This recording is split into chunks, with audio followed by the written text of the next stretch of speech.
I now request CA Shubham Modi to please felicitate CA Shriyansh Kothari ji. Please.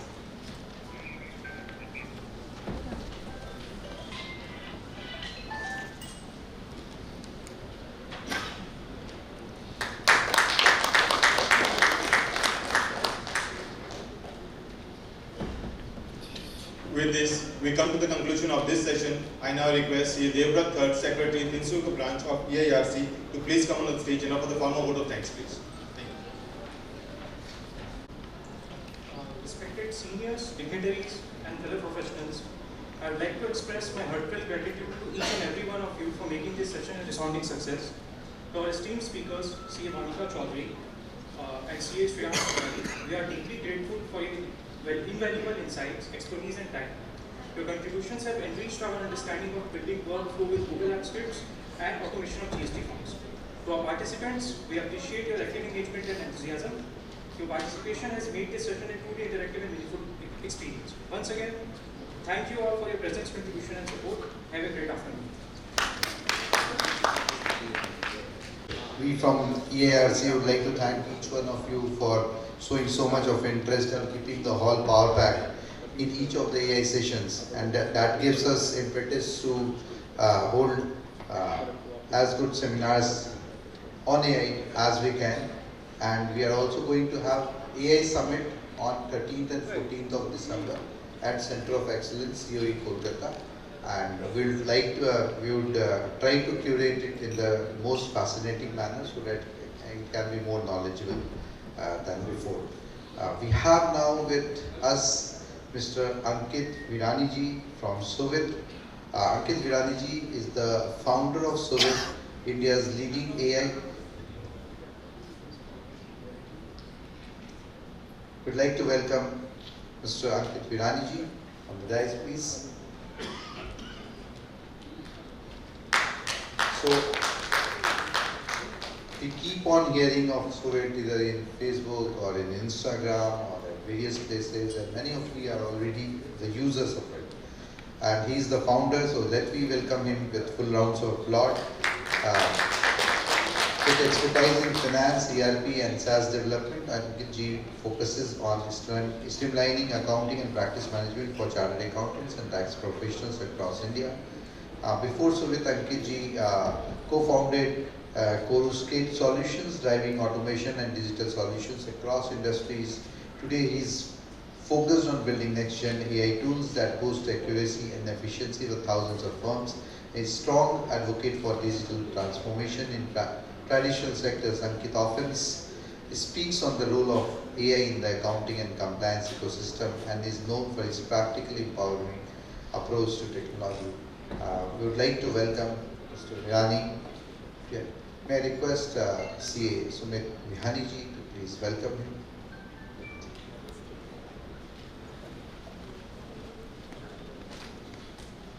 The tutorial and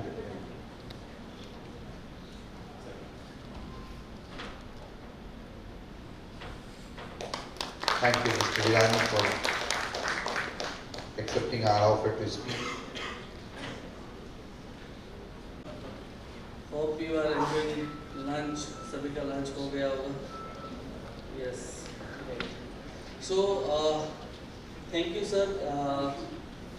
Due to my flight rescheduling मुझे काफ़ी हरी था, तो मैंने सोचा कि जल्दी से जल्दी मुझे सेशन मिल जाए. उसके लिए thank you so much sir.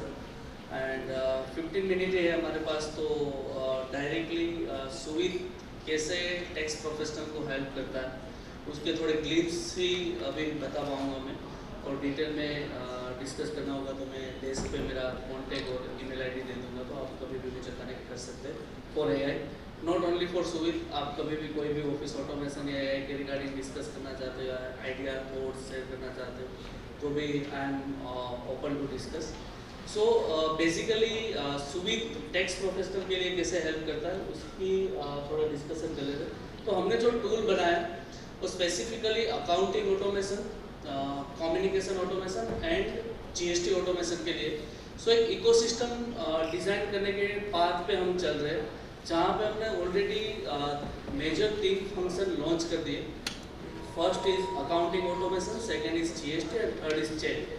जहाँ पे आप जो प्रैक्टिसिंग फर्म रन कर रहे हैं उसके पास लॉट्स ऑफ डेटा क्लाइंट के पास ज़्यादा होगा, like bank statement, sales invoice, purchase invoice और वेरियस फॉर्मेट में, like Excel, PDF, image, like कोई भी क्लाइंट किसी भी तरह से आपको डेटा दे रहा है तो वही डेटा आप डायरेक्टली व्हाट्सएप के थ्रू वाया सुविध, जैसे हमारा एक चैट फंक्शन है उसके थ्रू आप डायरेक्टली यहाँ पे आप खुद का एक व्हाट्सएप, जैसे वेब व्हाट्सएप पे क्यूआर कोड होता है वैसे आप डायरेक्टली वेब व्हाट्सएप के थ्रू यहाँ पे कनेक्ट कर सकते हो खुद का व्हाट्सएप, और यहाँ से ही आप खुद के क्लाइंट को डायरेक्टली बल्क रिमाइंडर भेजना, जैसे कि ऑटोमेटिकली मुझे रिमाइंडर भेजने सभी को व्हाट्सएप पे 100 क्लाइंट को एक साथ एक पहली तारीख को ही डेटा कलेक्शन के लिए रिमाइंडर चला जाना चाहिए। दैट इज पॉसिबल फ्रॉम सुविध कि आपको अलग से व्हाट्सएप में रिमाइंडर भेजने की जरूरत नहीं। जैसे यहाँ पे मैंने राहुल सिंगारा को एक रिमाइंडर भेजा है कि आपका सेल्स रजिस्टर भेजो, तो वो डायरेक्टली उसकी यूनिक यूआरएल से आपके क्लाइंट मोबाइल से, लैपटॉप से, कहीं से भी उस लिंक को क्लिक करके उसका डेटा अपलोड कर सकते हैं, तो उसको व्हाट्सएप में भेजने की भी जरूरत नहीं है। अगर उसने व्हाट्सएप में भी अगर उसका डेटा भेज दिया तो डायरेक्टली आपको यहाँ से एक्सेस हो जाएगा, सेपरेटली व्हाट्सएप में एक्सेस करने की जरूरत नहीं है।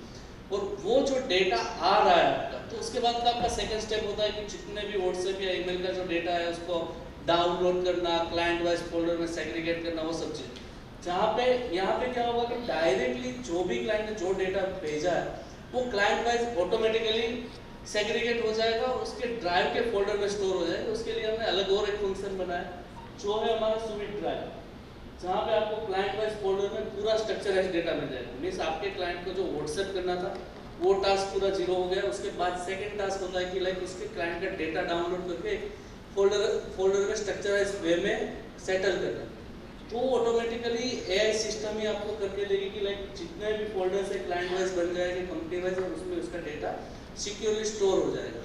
यहाँ पे अब बात होती है क्लाइंट से कम्युनिकेशन की, तो यहाँ पे हमने एआई बोट बनाया जो आपकी खुद की कंपनी के लिए आप एआई बोट रन कर सकते हो। व्हाट्सएप में हम उसको एक फंक्शन देने वाले हैं जहाँ पे आप डायरेक्टली जैसे ही टॉगल ऑन किया उसके बाद जैसे क्लाइंट की कोई भी क्वेरी आई और आपको व्हाट्सएप में मैसेज किया कि यार मेरा GSTR 1 भेज दो, किसी ने हिंदी में भेजा, किसी ने इंग्लिश में भेजा है, तो किसी ने व्हाटएवर लैंग्वेज में भेजा कि मुझे मेरा GSTR 1 चाहिए, तो हम क्या करते हैं कि अभी के लिए हमारी एक सेपरेट टीम बिठाई हुई थी जो स्पेसिफिकली GSTR 1 के पोर्टल से डाउनलोड करेंगे, उसको व्हाट्सएप करेंगे, वो सब चीज़। यहाँ पे क्या होगा, अगर यहाँ पे फोल्डर में वो डेटा स्टोर है तो बोट ऑटोमेटिकली उसको रिवर्ट कर देगा कि ये आपका GSTR 1 है, ये आपको मिल गया।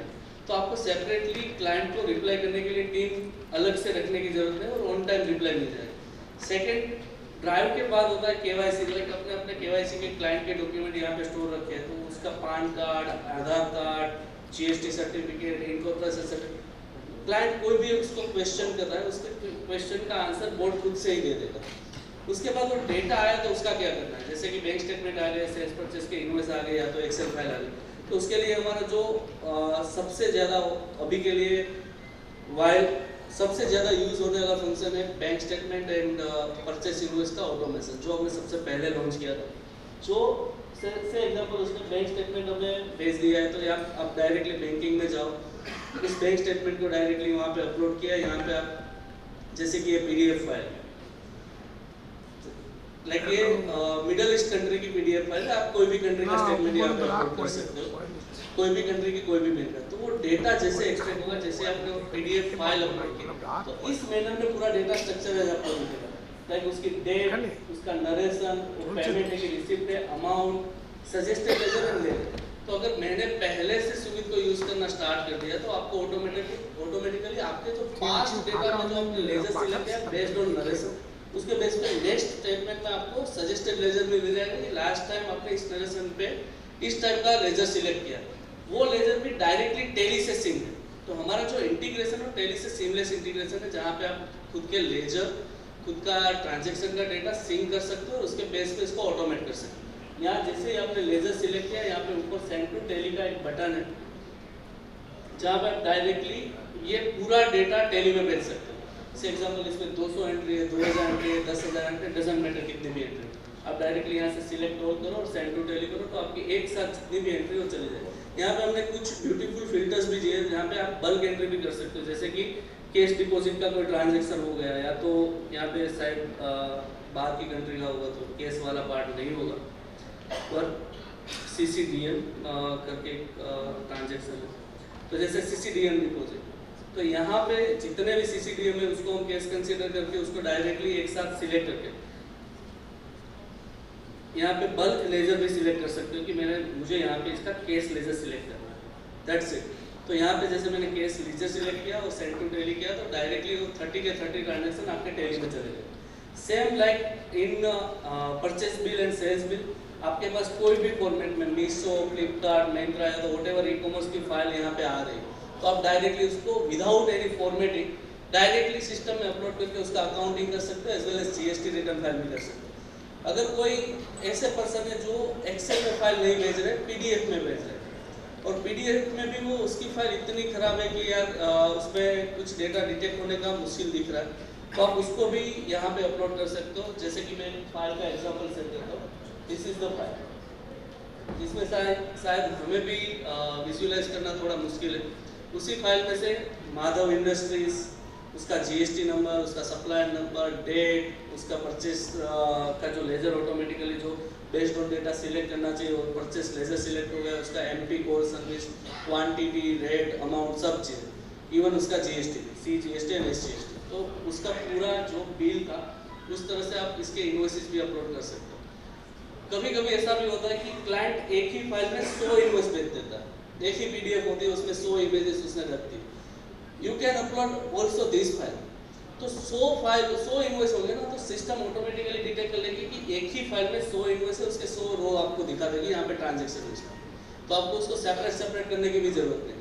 और जैसे ही आपने वो फाइल अपलोड की, पूरा डेटा यहाँ पे एक्सट्रैक्ट हुआ और उसके बाद उसका आपको अकाउंटिंग से पहले GST भी रिटर्न भी फाइल करना है, तो सिस्टम में से आप डायरेक्टली GST और 1 भी फाइल कर सकते हो। नेक्स्ट थोड़ा GST का ग्लिम्स कर लेते हैं। ट्रांजेक्शन वाला पार्ट है, यहाँ पे आप मास्टर्स भी खुद के जो लेजर है उसके बल्क लेजर, कोई क्लाइंट नया है उसके सभी GST नंबर से एक साथ 100 लेजर क्रिएट करने, तो सिंपल आपने एक GST नंबर अपलोड कर दिए, आप डायरेक्टली उसके 100 लेजर क्रिएट कर सकते हो।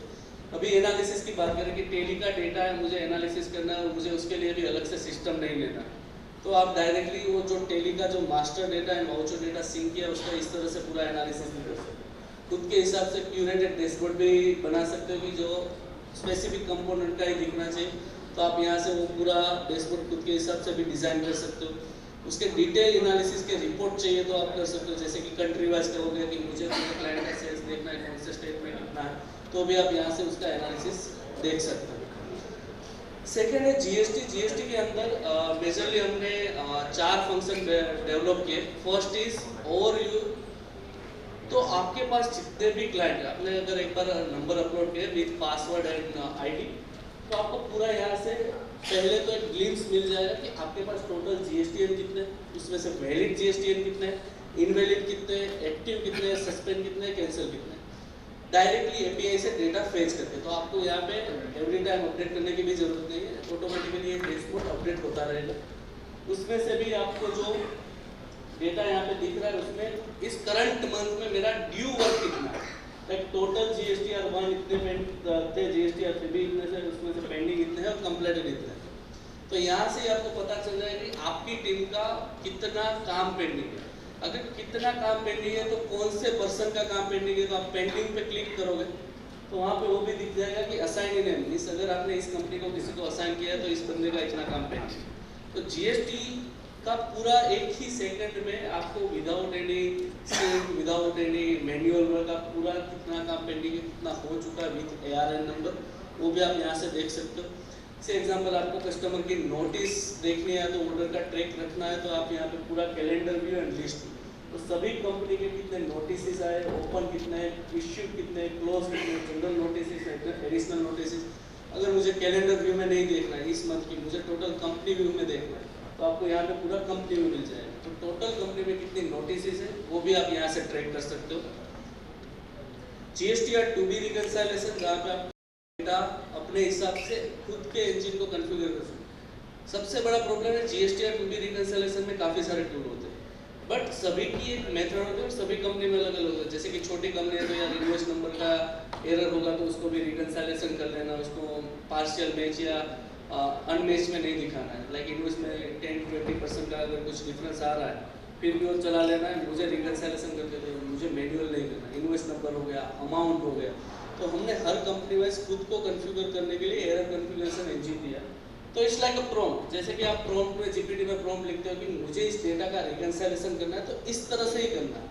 उसमें इतनी एरर्स होगी तो भी आप इग्नोर कर देना, उसको रिकंसिलिएशन करना। सेम लाइक दिस कि आपने इनवॉइस नंबर में परसेंटेज डिफाइन कर दिया कि इनवॉइस नंबर में 20% 30% का डिफरेंस है, ठीक है चलेगा। इनवॉइस डेट में 5 डेज प्लस माइनस है, अगर टेली में किसी ने 20 डाली और इनवॉइस में 21 दिख रहे फिर भी रिकंसिलिएशन करना है, तो वहाँ पे आप डेज मेंशन कर सकते हो। डेसिमल वैल्यू मुझे इग्नोर करनी है, जो पोर्टल से डेटा फेच हो रहा है उसमें डेसिमल नहीं होगा या तो टेली में होगा, तो भी आप इसको इग्नोर कर लेना, तो आप डेसिमल को भी कर सकते हो। अमाउंट टॉलरेंस, तो अमाउंट टॉलरेंस में मुझे 5 रुपीज़ तक का अमाउंट प्लस माइनस होगा चलेगा। लाइक टैक्स के वैल्यू में या तो इनवॉइस की टोटल वैल्यू में 5 रुपीज़ प्लस माइनस है, तो भी आप उसको एक्सेप्ट कर लेना। तो वहाँ पे वो भी ऑटो फॉरवर्ड बैकवर्ड लिस्ट किसी और महीने में भी वो इनवॉइस दिख रहा है, तो वहाँ पे जाके रिकंसिलिएशन। तो अपने हिसाब से आप जब भी वो एरर आपने एरर इंजन को कॉन्फ़िगर कर लिया, तो रिकंसिलिएशन उस तरह से ही वर्क करेगा कि मुझे जो रिकंसिलिएशन करना है उसमें मैक्सिमम मुझे रिकंसाइल डेटा दिखना चाहिए, बाकी का जो मिनिमम डेटा पेंडिंग रहे उसको ही मुझे फिर बाद में काम करना होना चाहिए। लाइक जैसे कि हम प्रीवियस ईयर में जाए,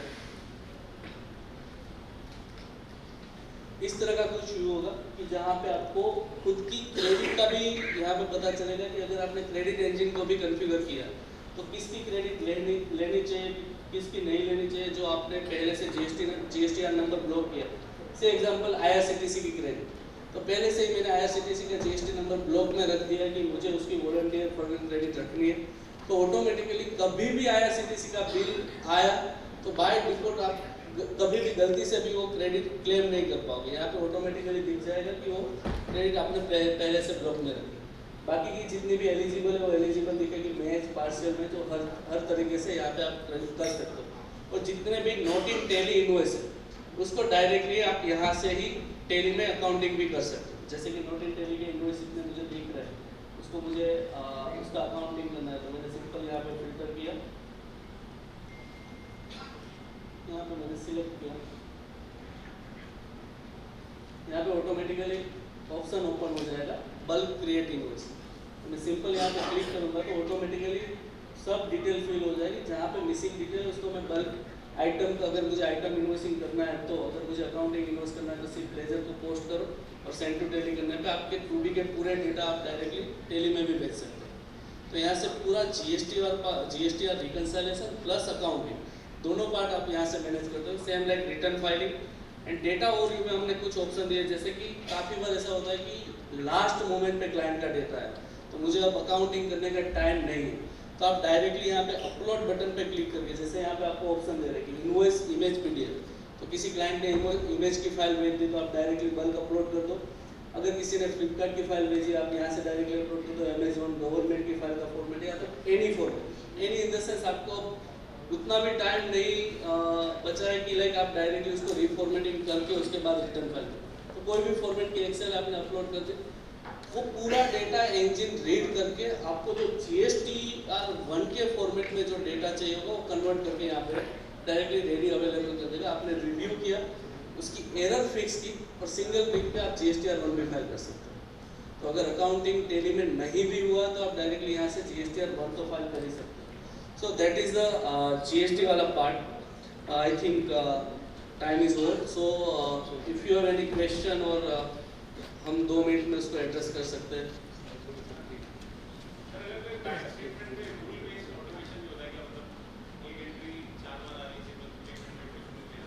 Sorry?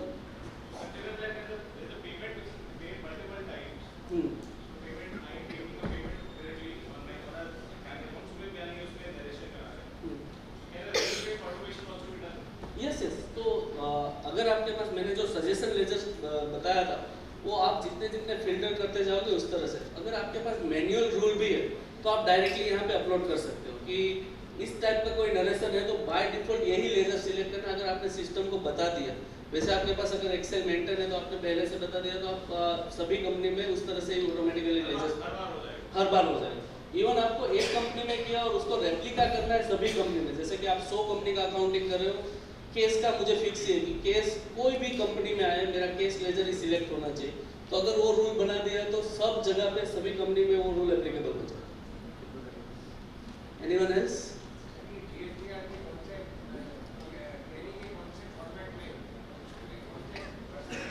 नहीं, टेली के सभी वर्जन को सपोर्ट करेगा। हाँ, टेली 9 से लेकर अभी तक के लेटेस्ट वर्जन तक सभी में सपोर्ट करेगा। Yes yes yes. वैसे प्राइस 20,000 प्लस जीएसटी है per year, but we are already listed in CMP benefit. तो फॉर सीए जिसके पास आईसीआई मेंबरशिप एक्टिव है वो लोग 50% डिस्काउंट से अवेल कर सकते हैं। सो 10,000 प्लस जीएसटी।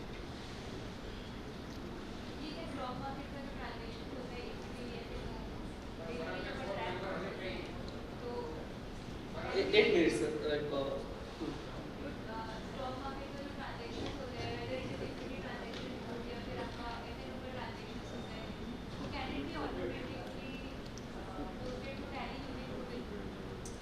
अगर आपकी एक्सेल फाइल होगी तो ऑटोमेटिकली आपकी बल्क ट्रांजैक्शन पोस्ट हो जाएगी। अगर आपने एक बार कॉन्फ़िगर कर दिया तो उसमें हमने एक मैन्युअल कॉन्फ़िगरेशन का ऑप्शन भी दिया है। तो काफ़ी बार ऐसा होता है कि एआई समझ नहीं पाएगा आपके वर्डिंग को, तो वहाँ पे हर जगह पे ऐसा है कि जहाँ पे हमें ऐसा लग रहा है कि एरर के चांसेस है या तो एआई समझ नहीं पाएगा, वहाँ पे हमने मैन्युअल कॉन्फ़िगरेशन का ऑप्शन दिया कि एक बार आपने कॉन्फ़िगर कर दिया तो उसके बाद कभी भी आप अपलोड करो तो उस तरह से वो ले लेगा। Yes yes. Last question. नहीं नहीं नहीं, ऐसा कुछ जरूरी नहीं। नहीं नहीं, आईसीआई मेंबरशिप का बोला, आईसीआई मेंबरशिप होनी चाहिए, कितने भी मेंबर हो उससे फर्क नहीं पड़ेगा। सर नहीं नहीं नहीं, वैसा आज लेटेस्ट नंबर आया तो भी चलेगा। एक्टिव मेंबरशिप चाहिए। Thank you everyone.